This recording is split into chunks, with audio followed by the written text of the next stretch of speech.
Hi, I'm Anna Marie. This is Kath. We're from the Narrowboat Experience. Chances are you have clicked on this video because you would like to buy a boat.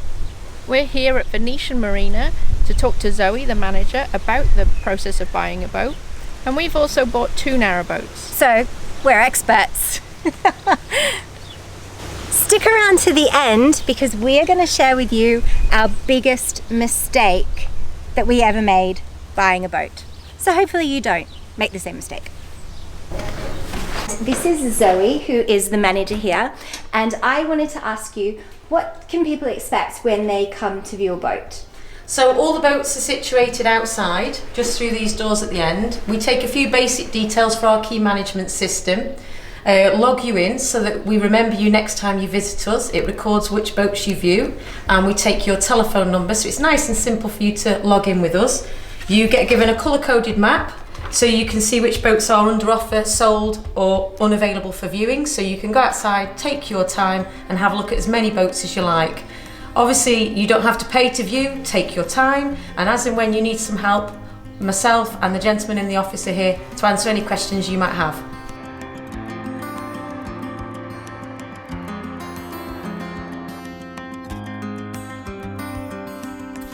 Seen the boat you want. Now we're going to ask Zoe, what do you do if you like the boat and you want to put an offer in?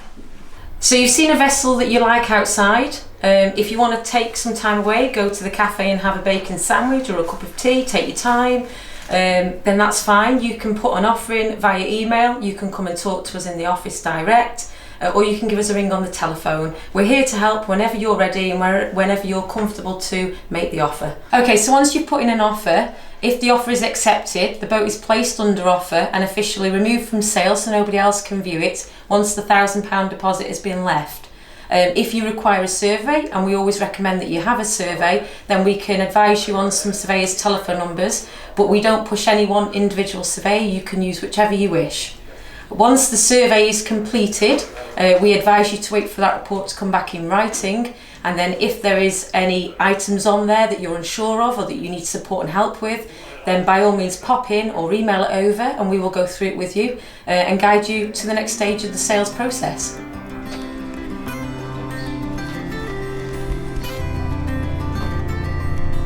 So there's lots of boats here today. Are they all privately owned or are they owned by Venetian Marina?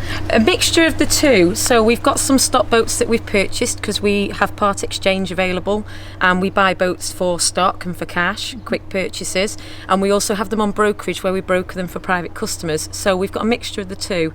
It's great really if it's a stock boat because we automatically put a new 4-year boat safety certificate on that vessel, and any requirement work that comes up in any survey we would undertake. So it's quite easy with regards to negotiation there, and people, we're very upfront and transparent with people. They know what they're going to receive when they buy one of our vessels. Brokerage, obviously we're dealing with 2 sets of private customers, and the key is there again to be transparent, upfront and honest, and broker a fair deal that everybody in the negotiation is happy with. We spent, I think it was a week at Venetian, and everybody was really helpful to us. We noticed there's a lot of private moorings. Is there any reason in particular that you think people should choose Venetian Marina to moor at and to buy from? Yes. So obviously the amount of stock that we've got available, who wants to go and view a private boat really in the middle of nowhere when you can come to a place like Venetian and view as many boats here as you want to view, you know, to your heart's content, sit on them, picture yourself enjoying them and realising the dream, as we say. More with us, and we've got an on-site cafe run by Andrea, we've got a chandlery run by Sue and BJ. There's a couple of other businesses, Narrowboat Glass, who do stained glass for boats, which is fantastic, and our engineering facilities, not to mention the fantastic staff as well. Yeah, we found it really, I think I said to somebody the other day, because they said, are you kind of banging it on? And I said, no, I found Venetian to be casually respectful. Thank you.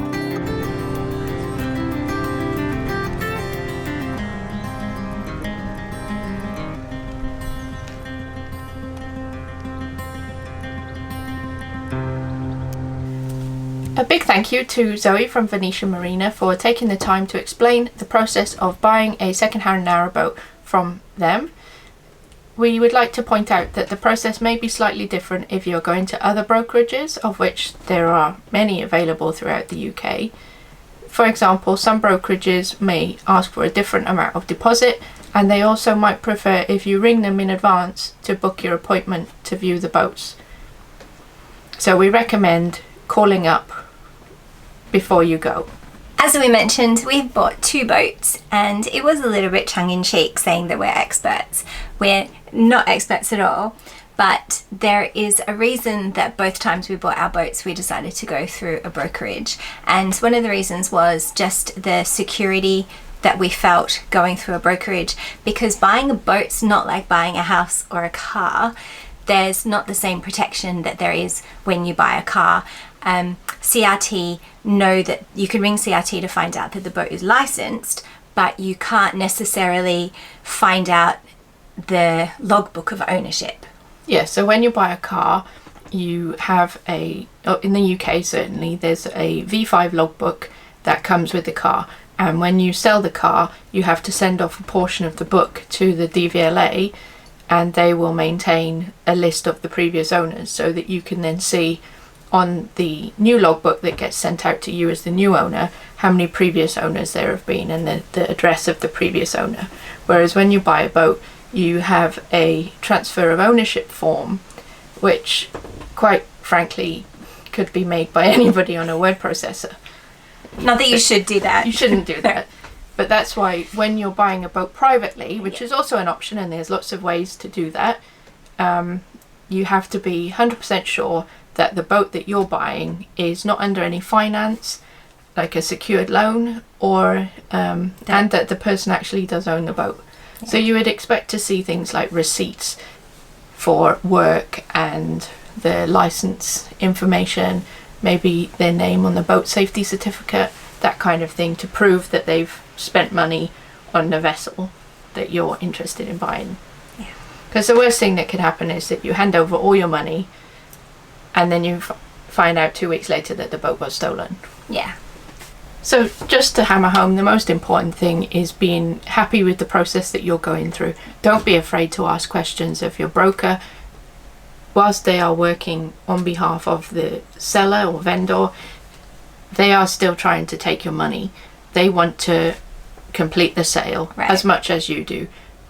So you need to make sure that you're happy with their processes and how easy it is to get your money back if there's any issues, whether you're going to be able to get any discount after the survey. Just make sure that you're clear in your mind whilst you're going through the process. Yeah. And also ask about timescales, because that was one of the things when we were buying you that we found really frustrating, was that we didn't know how long anything took, and it does sometimes drag on in the process when you're waiting for your survey to come back and that kind of thing. And it's not all of you it's fault. It was really 50-50 fault of our 60-40? It was mainly us. 90-10? It was a majority of our fault. We felt a little bit insecure asking questions because we didn't want to seem inexperienced. But quite frankly, when you walk into a boat with an experienced broker, they can tell whether you know boats or not. They already know. So just ask away. That's our top tip. Would you say that's the top tip? Ask lots of questions. Yeah, ask questions about the boat, ask questions about the brokerage's processes. Yeah. And just feel comfortable that what you're getting, what you see is what you're getting before you hand over any money. Yeah. That's what we wanted to share with you. So that wraps it up. Those are our top tips. However, I have one extra point for you, which is you buy the boat, not the brokerage. So you have to be really confident in the brokerage that you understand what their procedures are. However, if the boat that you think is right for you is at a brokerage that you never would have considered, you have to go look at that boat. And that has happened to us before, and in the buying process, and we've had to really just make sure that we're really clear on what the brokerage wanted, because there were certain boats that we were very interested in. So I think the saying is, don't cut off your nose to spite your face. Have a look at all the boats and understand all the brokerages. Thank you for watching today. Hold on. We promised our biggest mistake.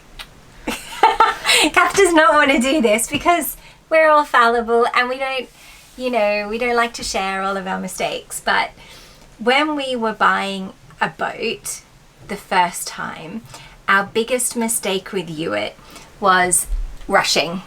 We thought, honestly thought that 4 weeks of boat hunting made us very equipped to buy a boat. Yeah, and it doesn't. And so I think our biggest mistake, even though we're really happy with Hewitt and we're glad that we found her. And we lived on her for 3 years. Yeah, our biggest mistake was not understanding the layout of all the brokerages in England and not understanding where to buy from and what the procedures were. And we found it quite difficult to kind of compile an extensive list of brokerages. For instance, like, I didn't realize you could go to Milton Keynes and have a look at their boats, and then you could also go to Aqueduct Marina and have a look at their boats. I kind of only knew the top ones, so we went to the top ones quite a lot. Yeah, when you Google, or certainly 3 to 4 years ago, when you Googled boat brokerage, the main one that came up was Wilton Marina, which is why we went there first. And then every time we looked again since, we would find more and more brokerages. And a lot of marinas don't necessarily advertise their brokerage services in terms of being optimized to appear in a search engine search.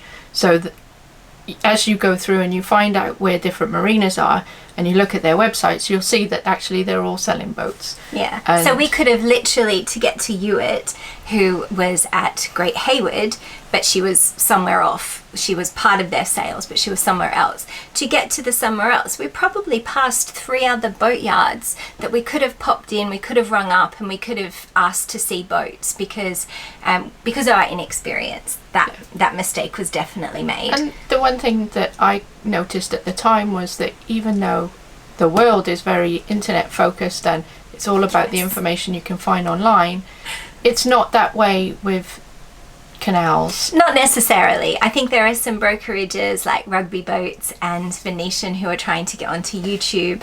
Definitely. And they're really trying to improve their online presence. Yeah.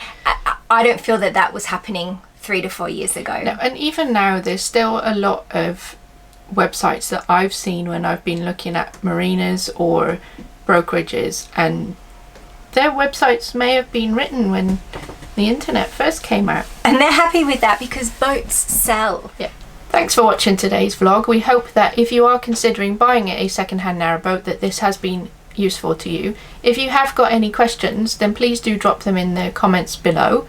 We are going to put together another vlog about what to look for when buying a narrowboat.